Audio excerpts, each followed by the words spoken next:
Okay, class, simmer down now. Please take your seats.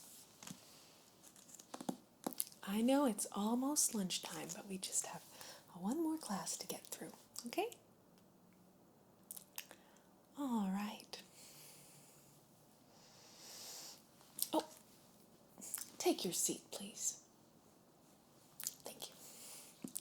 So, today's lesson is going to be on the subject of etymology. Can anyone tell me what that means? Anyone? Bueller? Yes? No, it's not the study of insects, but close. That's entomology. Anyone else? Etymology?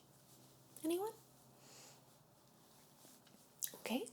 Well, etymology is the study of word origin. Doesn't that sound great?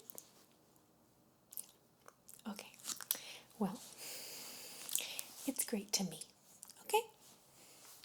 So, I'm going to be reading to you some excerpts from my book here on word origins. Okay?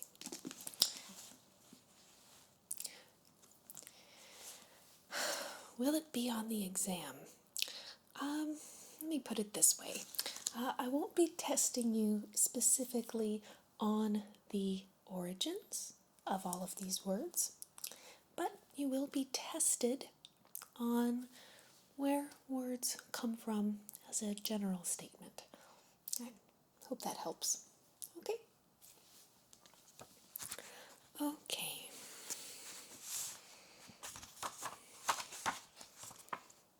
Yes? I've tried to pick out some fun words here for you guys. Okay? Okay, and beginning. Here we go. Just going to read a little piece here of our introduction. Every word was once a poem. Each began as a picture. Our language is made up of terms that were all originally figures of speech. It can't surprise us that our language began with metaphors. Words are being made today under our own eyes in precisely the same fashion. Witness the terse and vivid terms that the gangsters coin: gun mole for the racketeer's girlfriend, hot seat for the electric chair, stool pigeon for the traitor who acts as a spy for the police. There are those colorful ones that we use in our daily speech, and those other expressions that other historical events give us. Such terms as these may not all live, of course, but they still show us language in the making. A few hundred years from now, other etymologists will be researching to unearth the early stories behind such of these words as survive, even as we are now doing with the words of long ago.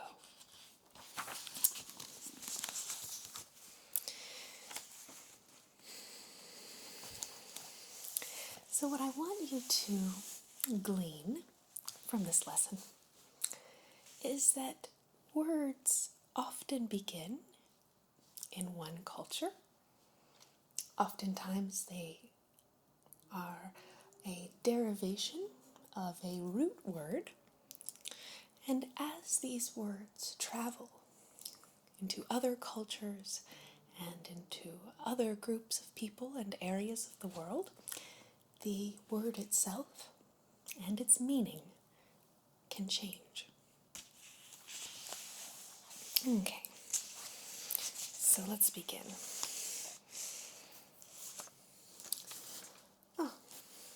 So I thought that this was an interesting word origin here.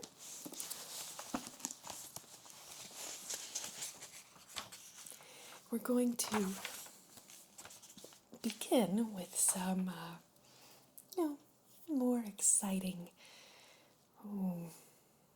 criminal type words. Okay. Assassin. Does anyone know the origin of the word assassin? Okay then, you should all be listening.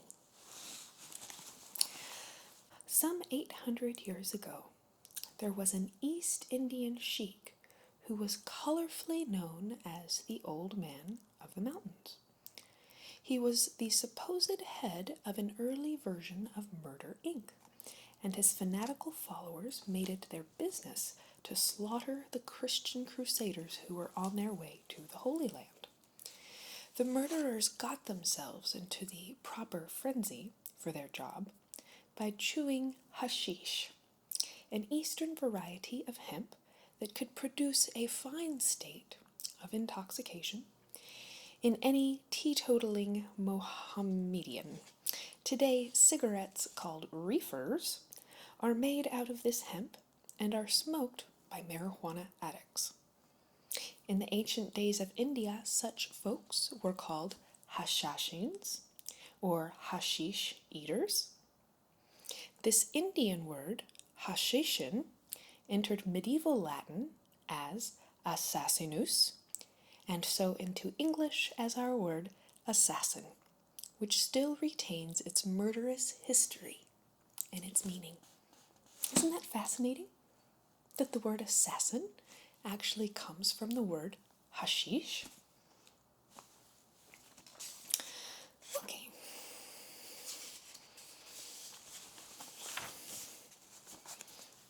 Let's see. So here's another. Blackmail. Does anyone know the origin of the word blackmail? Yep. No, that's not correct, actually. But excellent try. Okay. Blackmail, literally meaning rent money. In early Scottish dialects, the word mail meant rent that was paid, and even in modern Scotland, a tenant is still called a mailer. But northern England and Scotland were once plagued with freebooters and unpleasant Robin Hoods who extorted tribute in the form of money or cattle. The small farmers had to pay blackmail or black rent in order to secure immunity from pillage so that they would not be taken over. Blackmail was presumed to have been paid in cattle and whitemail paid in silver.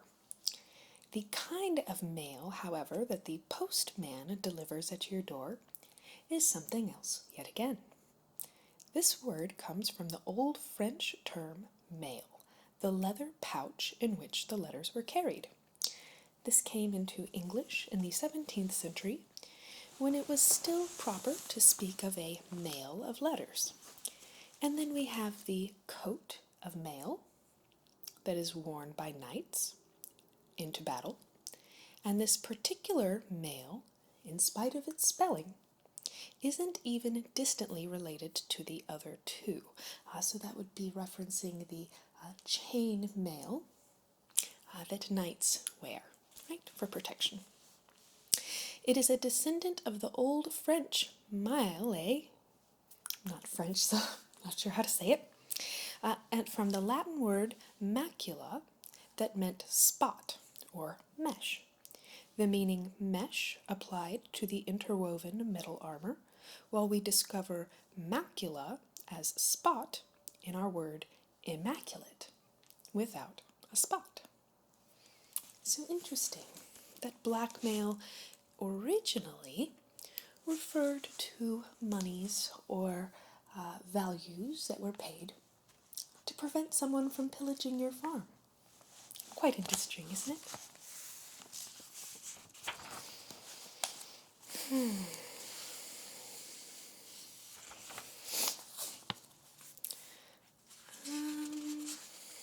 Let's see.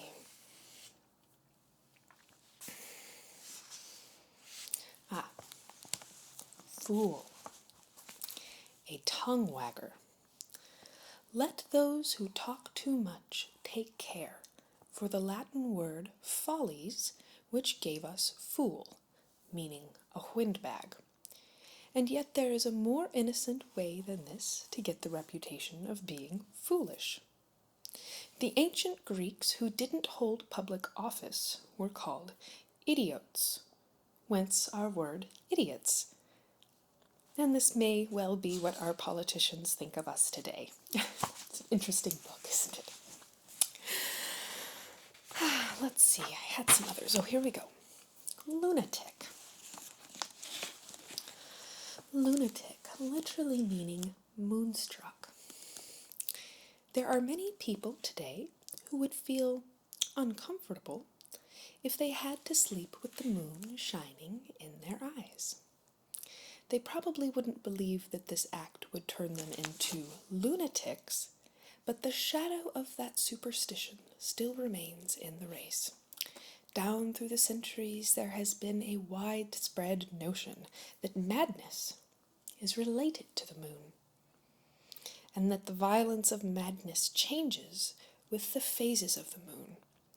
In Roman mythology, Luna was the moon goddess, and it was her that gave us the name lunatic, because she was supposed to have created this condition. I believe that perhaps another part of this demonizing the moon as creating bad people or lunacy just results from the fact that many crimes and many unfavorable behaviors often occur at night. Okay, here's another very good one. Mob. Do you guys know what the mob is? Yeah? Yes, it's a bunch of murderers. It's one way of looking at it. Your father is in the mob. I do hope you're not serious. Would you like to know the origin of the word mob? No? Too bad. Because that's what our lesson is about today.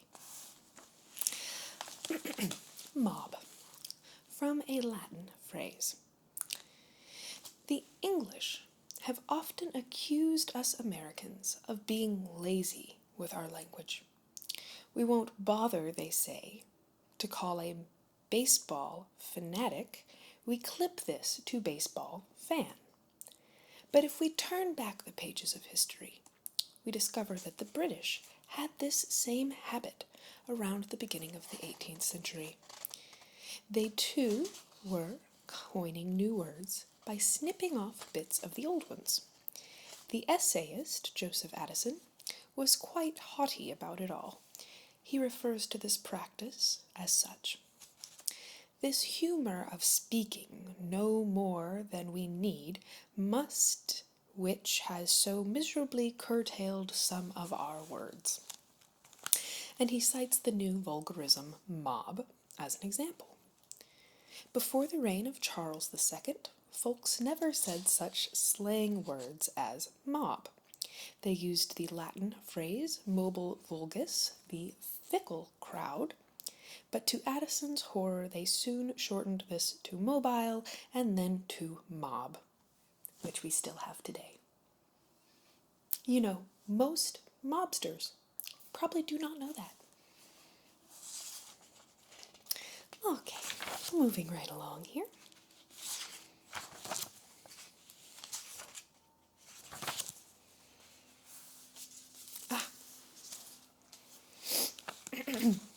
What about the word thug? Does anyone know what a thug is? You shouldn't say that about your classmates. But I do know what you mean about that, student. It's a bit scary. So, thug, literally meaning an ancient gangster. from the Hindustani word thag, a cheat, which in turn derives from the Sanskrit sthaga, cheat, from sthag, conceal. These East Indian thugs operated until about 100 years ago. Like modern gangsters, they had their finger men who spotted the victim. When these thugs were informed by their spies that a man of property was about to take a journey, they followed him until he arrived at some lonely spot, and then, like our modern muggers, they strangled and robbed him. It was all presumed to be done in the honor of their goddess Kali, but this ancient murder syndicate profited handsomely by this service to their faith, and their brutality gave us the word thug. Quite interesting, isn't it? Yeah, most thugs probably don't know that either. Okay. This is fun, isn't it? Yeah? Enjoying yourselves, I hope.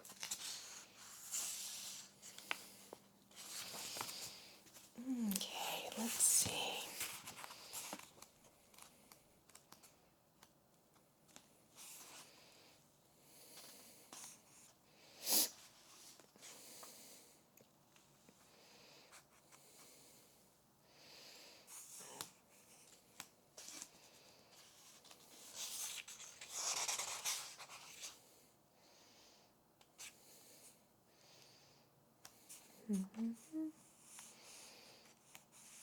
Oh, I just love word origins. I want to read them all. I'm trying to find some I think that you guys might like,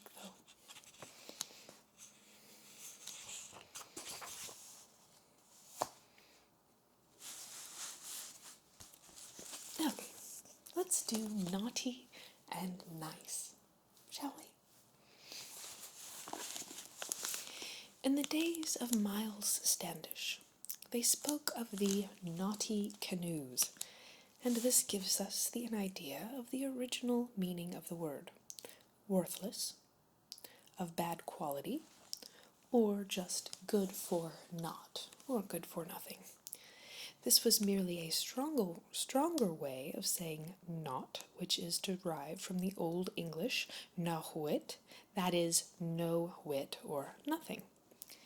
Later on, naughty came to signify evil or corrupt, as a naughty pack, that is, a woman of bad character. Not until fairly modern times did naughty come to describe a child's mischief, as it does now.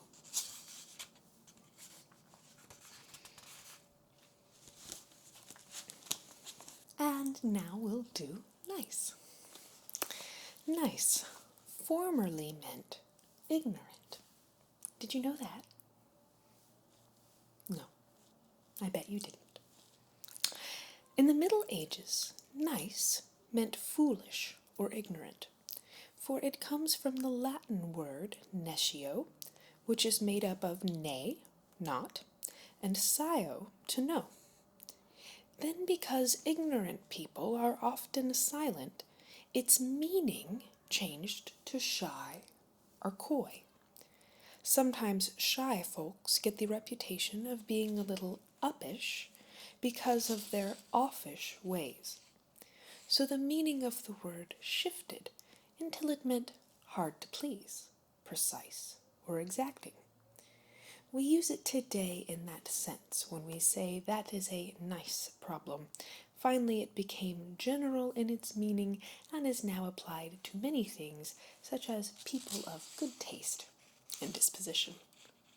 So there you have a fabulous example of a word whose meaning, quite literally, flip-flopped. Right? Fascinating, isn't it? Okay, now simmer down. I have a few more. It's not lunchtime yet, but you are very close.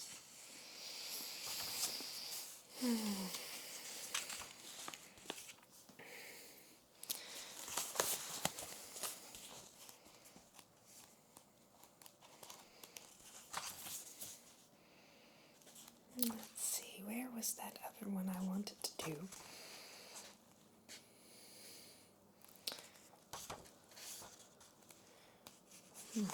Oh, this was quite interesting.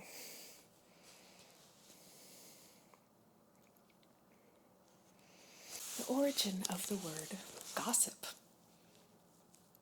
Now, we have a lot of gossip that goes about in this school. But did you know the origin of the word gossip? Well, you're about to.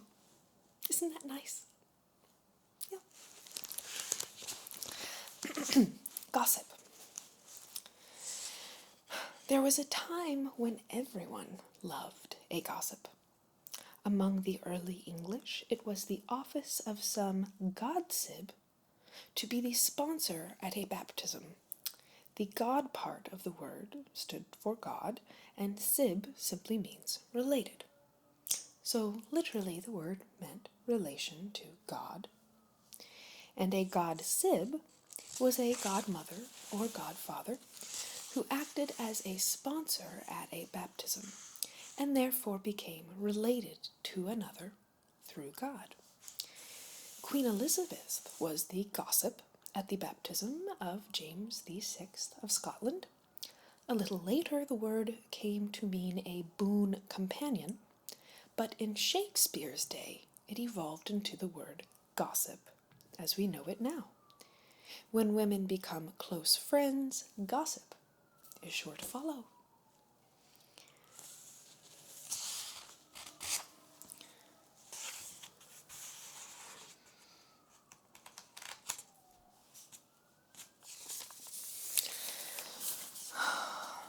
Okay, so I'll just do one more here, okay?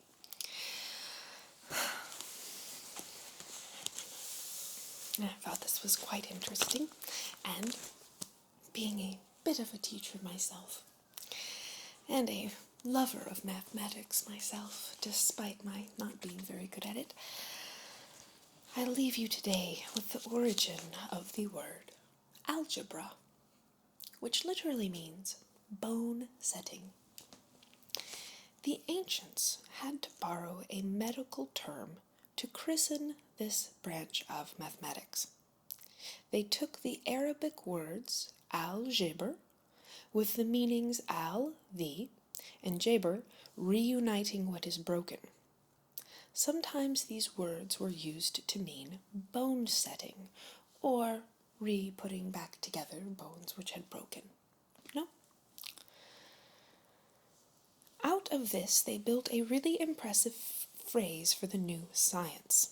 Ilm algebra wa muk abala, which meant reduction and comparison by equations. The Italians mercifully took the second and third words of this phrase and combined them to form the word algebra. Did you know that Italians actually helped to form the word algebra? No, I bet you didn't. Even as late as the 17th century, the word algebra kept its original Arabic meaning and still referred to surgical treatment. For instance, we read in the historian Hallé, this Araby word, algebra, signifieth as well fractures of bones as sometime the restoration of the same. Excellent, isn't it? I thought that was quite interesting. And your bonus word today, chemistry, a search for gold. The early alchemists spent most of their time trying to find a way to turn baser metals into gold. And atomic fission is showing us that they weren't as stupid as we thought. When the Arabs invaded Europe, they brought with them the idea for their type of research, and also introduced the name of it, alchemia, which eventually became alchemy. The word chemist was coined by shortening alchemist, and the term chemistry followed. Thank you so much for behaving so well in class today. I do hope that you have a good lunch, and in honor of how much I love word origins, guess what? No homework. Okay, there's the bell. I guess you can go now. Oh. Well, I'm glad that you enjoyed it. Thank you. Yes, I would love for you to come after school, and I would be happy to read you more word origins. You really are my best student. Oh, well, no, I would not want you to be late for your next class. Have a great day, and come see me anytime. My door is always open. Thank you so much for coming in today. Did you have any trouble finding our office? That's good, that's good. And is this your first time visiting our clinic? Okay. Well, I just want to let you know that it is okay if you're feeling a little bit nervous. Many people have hesitation about seeing a psychologist, but please just do your best to relax and know that the entire purpose of our conversation today is to try and help you to feel better. So if at any time the questions feel uncomfortable or you're feeling uncomfortable, I want you to just let me know, right? Because our entire